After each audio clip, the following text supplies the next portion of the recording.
In this lesson, I want to talk about equipment and materials. Everything that I use is easily available, and most of it is inexpensive. You can find some things in the local store. A lot of things are available online. That's where I get some of my material. I want to start off with something that's optional. I view this as optional. You may not need this, but for me it's critical. I use this a lot. This is my kitchen scale, one of them. I actually have two. This is one and here's the other. And the reason why I have two is because this one is set to grams, this one is set to ounces. When I'm experimenting with recipes, sometimes I get one that's written in Europe and it's in grams. The scale just makes it easier. A scale is important to me because I'm concerned about my portion sizes. I don't want big portions. I like controlled portions. You may not care about portions. You may just want a helping of mashed potatoes, a helping of beef, a helping of broccoli, in which case this might be your portion control item, and this could be all you need. A scoop in a bag, seal it, you got your portion. Do whatever is convenient for you. Don't measure things in ounces or grams if you don't need to. But if you're concerned about portion sizes, the scale can be really important. Now, you're going to need something to store the food in, and that's our next product.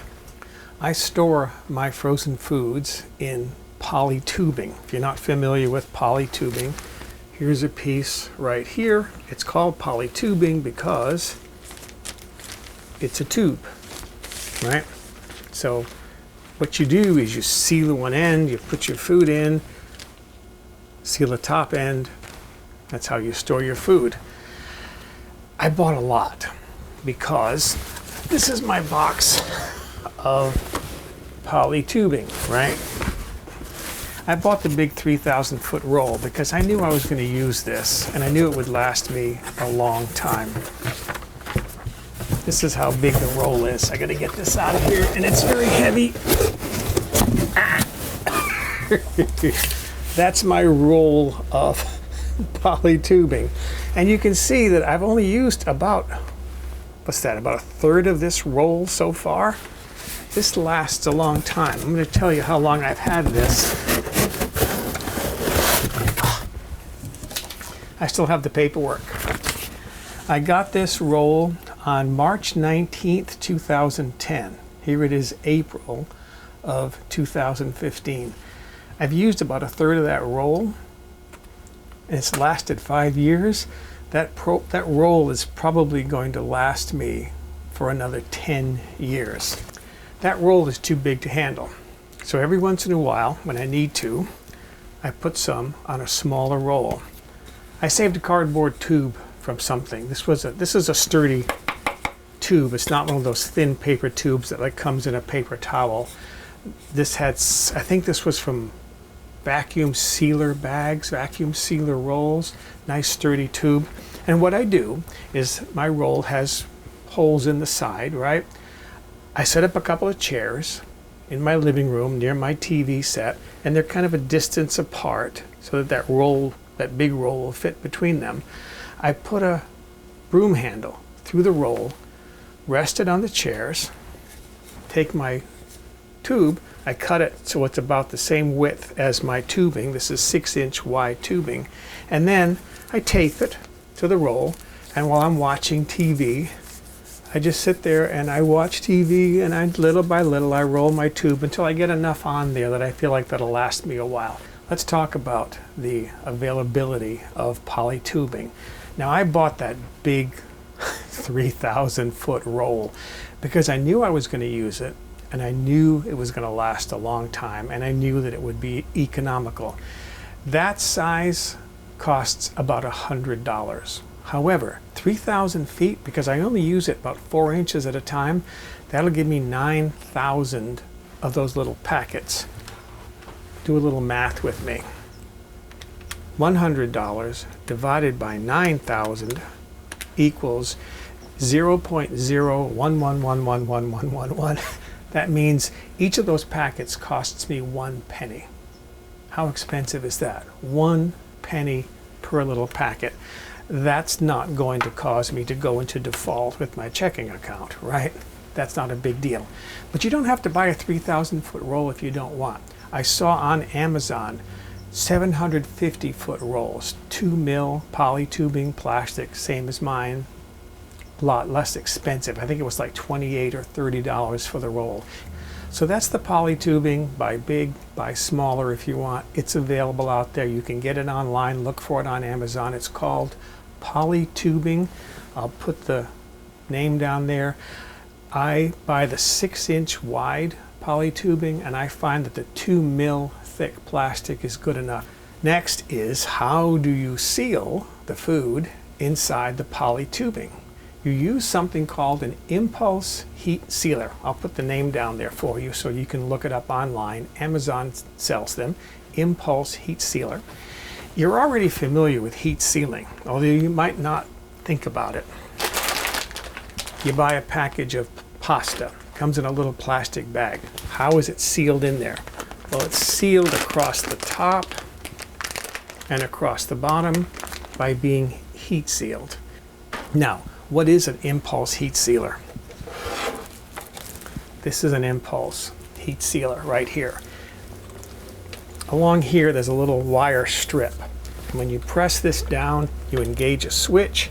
It sends an impulse of electricity through this wire strip, which heats the plastic and literally melts it together. There's a dial on the front that you can control how long that impulse is going to last. For thin plastic, you only need a short amount of time, but when you're trying to seal a thick plastic item, and I've done that, you might need to crank this up all the way to get the most out of it. Let's do some demonstration so I can show you how all this works. So here's my heat sealer now set up. I'm going to demonstrate this with just some wooden beads. I draw off some plastic from my roll, press this down. You can hear it click when it's done. I usually wait a second or two longer to allow that plastic to cool down a little bit. It's melted when it's hot, so you just give it a second or two to cool. There's my plastic pouch. And I'm going to demonstrate with some wooden beads. There's our food in our pouch. Put that on the heat sealer. Do it again. It's clicked. And there is our little packet of food. How well does our sealer work? I prepared a little bag here. This is a little plastic cup. It's actually the bottom of a plastic jar. I'm just going to use that to hold my bag open while I do this next demonstration.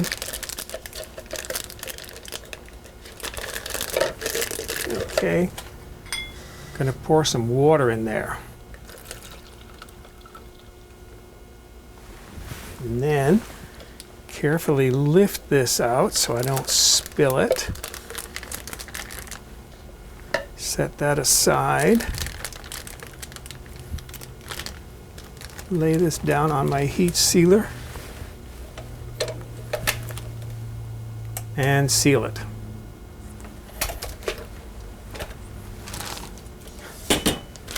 There's my packet of water. No leaking. That's sealed in there completely well.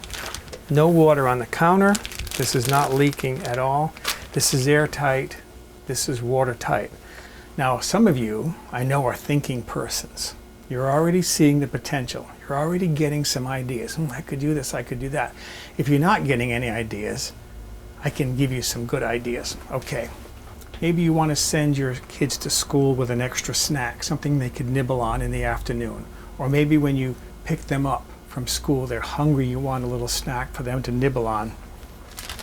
These are my wooden beads, but you could put some almonds in a little pack that you could give them to take to school or to have in the car for them when you pick them up from school or from soccer practice or whatever. Maybe you want to carry a snack with you on a hike, say. Put some trail mix in a little plastic pack like that. Seal it up for yourself. Something I like to do, it's a fun thing to do. I'll get invited to a potluck, a lunch maybe, or a dinner. I'll make a big tray of almond biscotti, and we'll have that with our coffee after we eat lunch or dinner. And then I make extra biscotti, and I'll put some in plastic packs that I can heat seal in there. And then when we're ready to break up, I can start handing out little food gifts to people. That's an idea. Once you get going with this, it's not just simply about minute meals. You start seeing other opportunities to use the plastic, the poly tubing that you bought, and to use the heat sealer that you bought. This really is a rather useful tool to have in your kitchen, and for minute meals alone, it's a nice convenience to have. It's been noisy today. There's been planes going overhead every 4 minutes. I wonder if there's a fire somewhere. Oh well. So there's my introduction to materials and tools.